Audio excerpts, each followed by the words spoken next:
Good morning student. मेरा नाम सुष्मिता है। मैं जीएस पैरामेडिकल कॉलेज हाजीपुर से ब्लड टॉपिक आप लोगों के लिए लेकर आई हूँ। ये हमारा ब्लड टॉपिक में 5th लेक्चर है। तो पिछले क्लास में हम लोगों ने पढ़ा था WBC। तो WBC का बायोलॉजिकल नेम क्या है? ल्यूकोसाइट। पिछले क्लास का कुछ रिवीजन कर लेते हैं, ठीक है। तो WBC का बायोलॉजिकल नेम ल्यूकोसाइट है और इसका जो शेप एंड साइज है वो अनिश्चित है, ठीक है।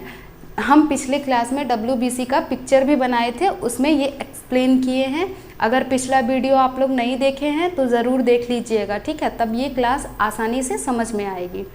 और WBC में केंद्रक पाया जाता है। WBC से जो है हमारा DNA टेस्ट पॉसिबल है। और WBC का क्या काम था? रोगों से रक्षा करना। WBC में बहुत सारे टाइप्स का एंटीबॉडी पाया जाता है, ठीक है। कौन कौन सा?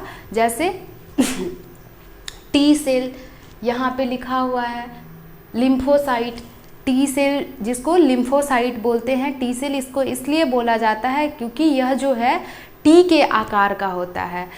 टी सेल का क्या काम था? जो हमारे अंदर बीमारी प्रवेश कर गया। एंटीबॉडी का क्या काम है? बीमारियों को पहचानना।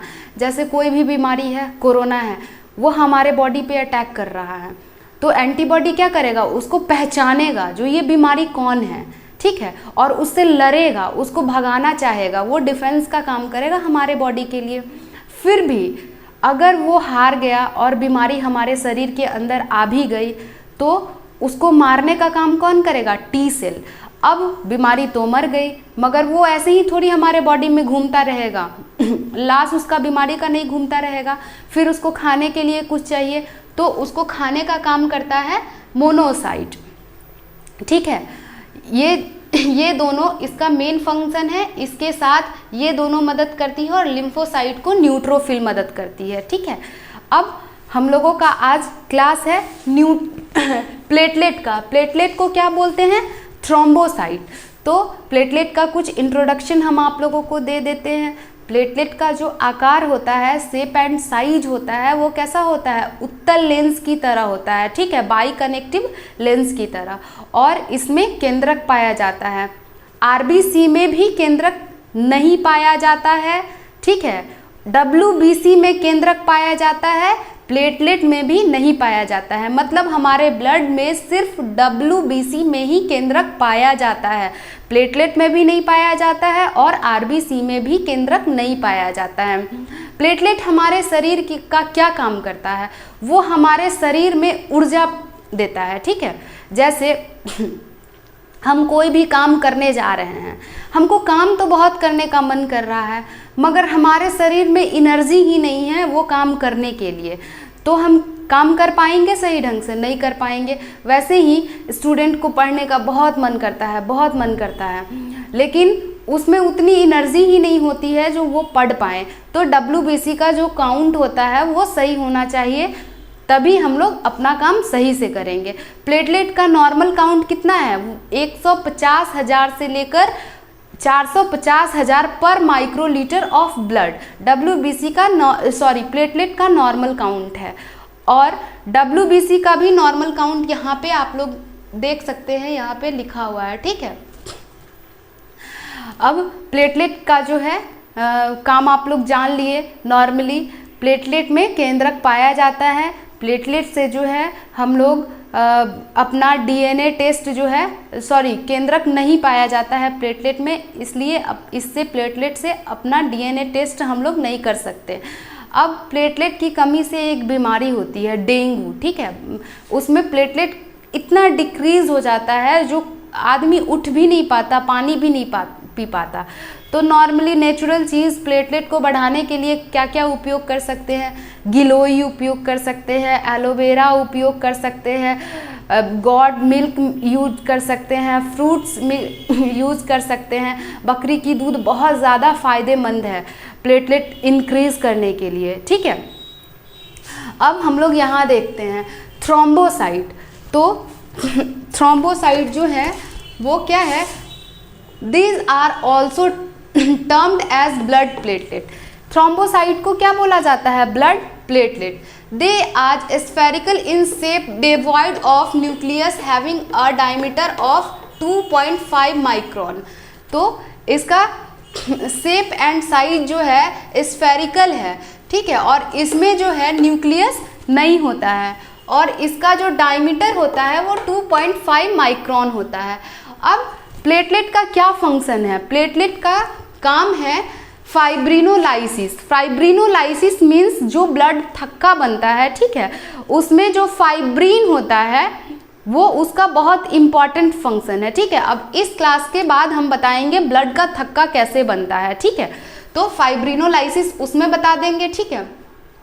अब ये देखिए, ब्लड को क्लॉट करने में प्लेटलेट का बहुत अहम भूमिका है, ठीक है। अब इसका अप्लाइड स्पेसिफिक देखते हैं।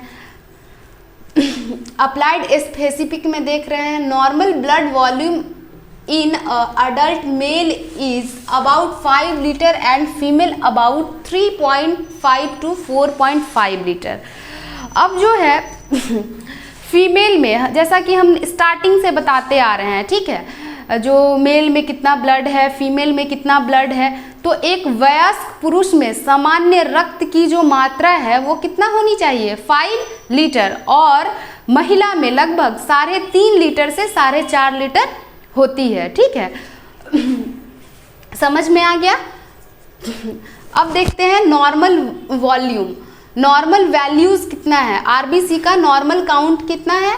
मेन का जो है 5.5 MCL, ठीक है, 5.5 MCL, और वुमेन का 4.5 MCL मतलब पर माइक्रोलीटर ऑफ ब्लड, ठीक है, पर microlitre of blood cell. WBC का नॉर्मल काउंट, WBC का नॉर्मल काउंट कितना है? WBC का नॉर्मल काउंट 4000 से 10,000 माइक्रोलीटर, ठीक है। अब है differential WBC count, means WBC में कौन कौन सा एंटीबॉडी पाया जाता है, WBC कितने तरह का होता है। तो हमने पिछले क्लास में भी बताया था, neutrophil, lymphocyte, eosinophil, basophil, monocyte. तो देखते हैं न्यूट्रोफिल का नॉर्मल रेंज 60 to 70%, लिम्फोसाइट कितना होता है? 25 to 30%, एसिनोफिल कितना होता है? 1 to 3%, बेसिलोफिल होता है 0.2 to 1%, मोनोसाइट होता है 2 to 8%, ठीक है। ये सारा काउंट मिलाकर तब WBC का काउंट इसके बराबर होता है, ठीक है। अब हम देखते हैं, ये है प्लेटलेट का फिगर, ठीक है। अब इसका क्लिनिकल कंडीशन देखते हैं। ब्लड की कमी से क्या होता है? रक्त अल्पता डिजीज कौन सी है?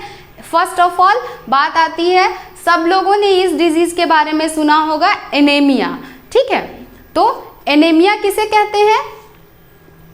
रक्त की कमी से जो बीमारी होती है उसे हम एनीमिया कहते हैं। तो एनीमिया कैसे होता है? यह जो है कम HB या कुल RBC काउंट की विशेषता है। मतलब जब भी HB जो है वो रिड्यूस होगा, ठीक है, तो HB जब रिड्यूस होगा तो ब्लड काउंट भी रिड्यूस होगा, ठीक है, हीमोग्लोबिन भी रिड्यूस होगा, ब्लड काउंट भी रिड्यूस होगा, और आयरन भी रिड्यूस होगा, ठीक है। तो क्या होगा? तो जैसे कि हम एनीमिया के बारे में पिछले क्लास में भी बता दिए थे, ठीक है, फिर भी हम यहाँ बता रहे हैं, तो उसको एनीमिया हो जाएगा। एनीमिया किस किस कंडीशन में हो सकता है? सर्जिकल प्रक्रियाओं के दौरान अत्यधिक रक्तस्राव के कारण एनीमिया होने का चांस होता है। अब है इरेथ्रोसाइट। इरेथ्रोसाइट भी एक ब्लड से रिलेटेड बीमारी है। तो इरेथ्रोसाइट कैसे हो सकता है? A condition where the number of RBC is increased is called erythrocyte। मतलब इस बीमारी में क्या होता है? RBC का जो अमाउंट है वो नॉर्मल से कई गुना ज़्यादा हो जाता है, ठीक है। तो क्या हो जाता है? इरेथ्रोसाइटोसिस, ठीक है। और इरेथ्रोपीनिया, इरेथ्रोपीनिया में क्या होता है, आरबीसी का जो नॉर्मल रेंज होता है वो डिक्रीज हो जाता है।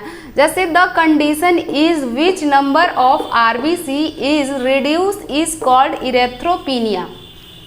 मतलब जितना होना चाहिए आरबीसी का नॉर्मल रेंज उससे बढ़ गया तो क्या हो जाएगा, इरेथ्रोसाइटोसिस, और आरबीसी का काउंट कम गया तो इरेथ्रोपीनिया। तो 3 डिजीज के बारे में आप लोगों ने जान लिया, ठीक है।